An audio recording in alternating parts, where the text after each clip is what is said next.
Sim, eu acho que tem isso, né, do respeitar a autonomia do sujeito sempre também, né?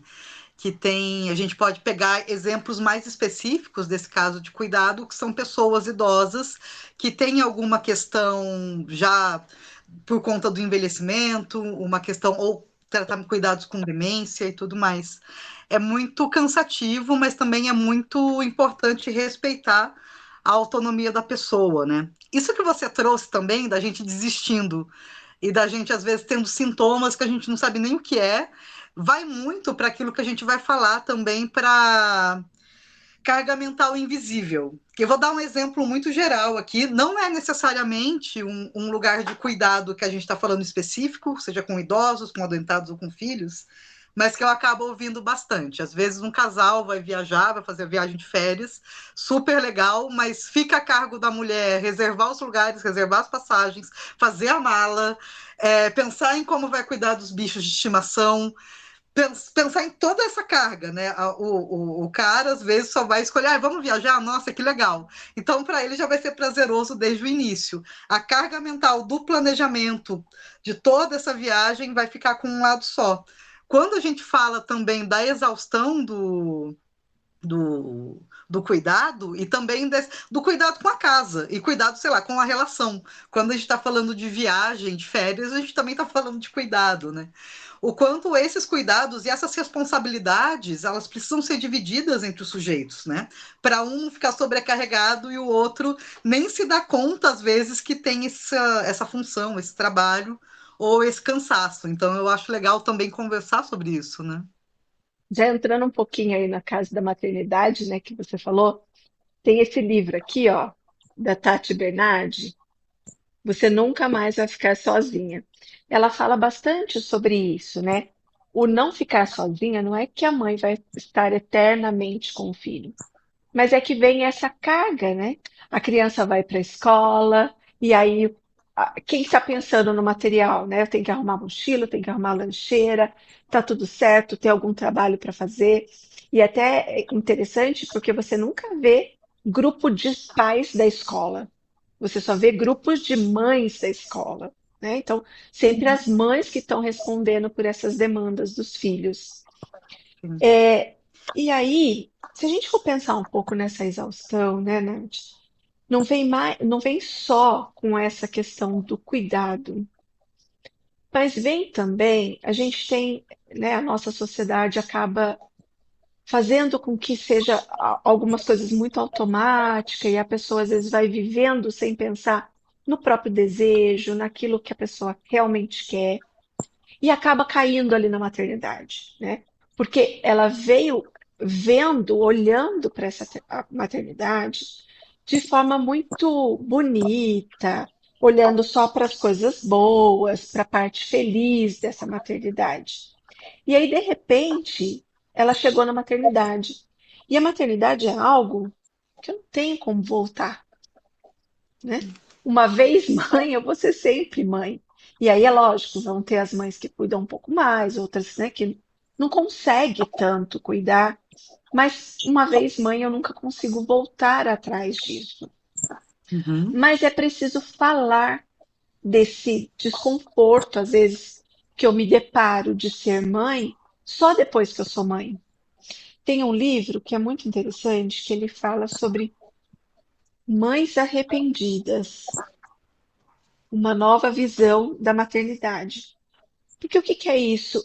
É, acho que muitas pessoas já escutaram, né, que às vezes as mães falam assim, eu amo meu filho, mas eu não queria mais ser mãe. E aqui, gente, quando a gente fala mãe, não é especificamente aquela que deu à luz, é aquela que está na função de cuidar, né? O cuidado materno. Então, toda vez que eu falar mãe, entendam como esse cuidado materno. Então, como eu disse, né? É algo que eu chego na maternidade, eu não tenho experiência antes. Então, eu vou ter a experiência acontecendo, está acontecendo ali a maternidade.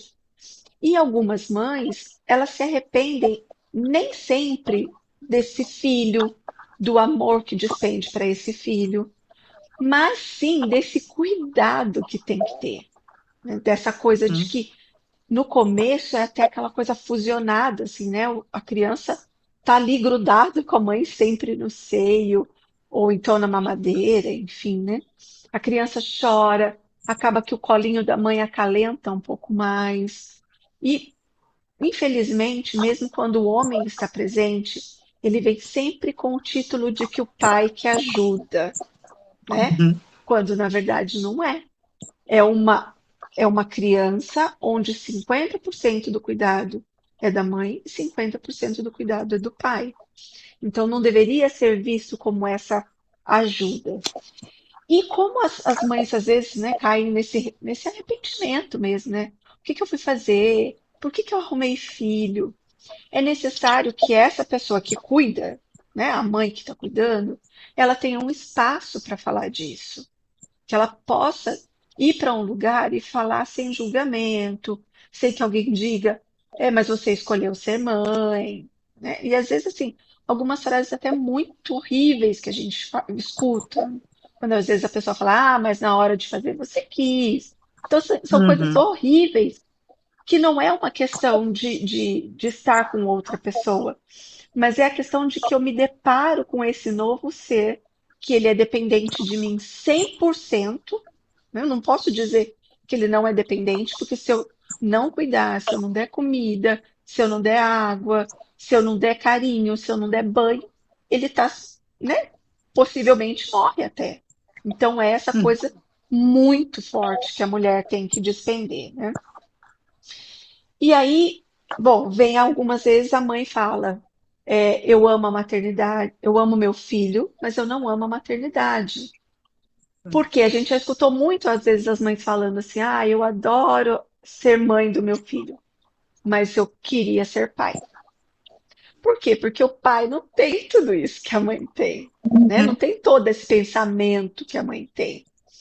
E a mãe parece que nunca para. O pai, ele fala, vamos assistir um filme? O pai senta ali, ele vai assistir um filme e pronto. A mãe não. A mãe, para ela assistir um filme, ela tem que ter organizado alguma coisa para a criança. Então a criança já está possivelmente lendo um livrinho, ou está brincando com um amiguinho, ou está montando um quebra-cabeça, ou está pintando alguma coisa, mas algo prévio que a própria mãe já se encarregou ali de deixar no jeito para que a criança tenha algo para fazer para poder sentar. E aí a gente pensa, então tudo bem, ela se encarregou antes, ela senta ali e está tudo certo. Não ainda. Porque Uhum. ainda assim, essa mãe, às vezes, ela tá ali sentada assistindo o filme, mas ela começa a olhar no relógio, porque tá chegando a hora da janta. Aí eu preciso deixar a janta pronta para o meu filho. O que que eu vou preparar de jantar? O que que eu vou fazer? Então, existe um cansaço muito forte que está só na cabeça feminina. É esse cansaço de estar fazendo algo e muitas vezes pensando em outra coisa também. E isso aparece muito na clínica. Como que é aí para você, o Natasha?